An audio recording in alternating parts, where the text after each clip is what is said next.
in your room listening to Dewey, here's what you would have heard. I'll warn you ahead of time, Dewey Phillips is hard to understand. He's a country-sounding guy. I've heard this thousands of times. Still not exactly sure 100%. What is he saying? I don't know. But I think you get the gist of it. 9 p.m. July 7th, 1954, and Elvis does not know he's on the radio. He's an usher at the local movie theater as he's airing. Oh, yes, I got people so Phillips, which bring the hottest cotton-picking thing in the country, red hot glue, coming through WHBQ and Hotel Chisco on the magazine floor. Is that right, Diz? That's right. Why, you call Sam Putney? No, I got to call Sam, Diz. Ah, Pete Picker. How you getting along there, Ern? Tennessee Ern. How you along, buddy? Pretty good, Putney. Get you a wheelbarrow load of mad hogs, run them through the front door and tell them Phillips sent you from Red Hot and Blue. I got a new song we're going to play here. They're going to cut loose this new song.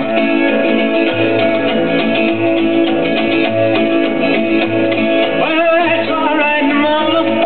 That's all right for you. That's all right, Mama. Just any way you do. That's all right. Hey, all right. Oh, that's all right, Mama. Any way you do. I do that once a year, guys. April 7th at 12:32. So that is for you. Now, guess what? Dewey Phillips is quite stunned to receive 45 requests for That's All Right. This is very impressive, whether it's now or 50 years ago. 45 calls your first time on the radio is pretty good. Dewey loses his mind that night, and he plays it 14 times between 9 and 12. So Sam Phillips knew he had his hit. He takes Elvis next door into the restaurant, sits him down in one of the booths, and signs him quickly to a 3-year term here at Sun, which will not last. Because halfway through the deal in November of '55, Sam sold Elvis to RCA for $35,000. What an idiot, you must all think. Why would you do that, Sam? You sold Elvis, you're crazy. But years later, Sam would call this a wise business decision. He and Marion used this money to hire on a brand new staff and take Sun from a small, regional, struggling label to now a national powerhouse. Any of you from up north? Yankees? No?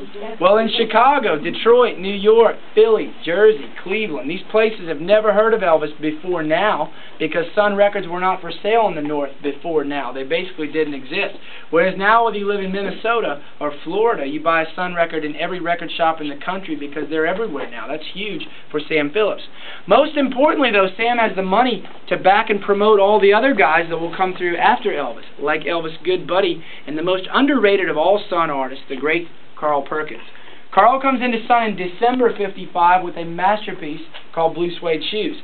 Elvis also did Blue Suede Shoes, but Elvis did it 8 months later, and Presley's version in the charts peaks at number 18.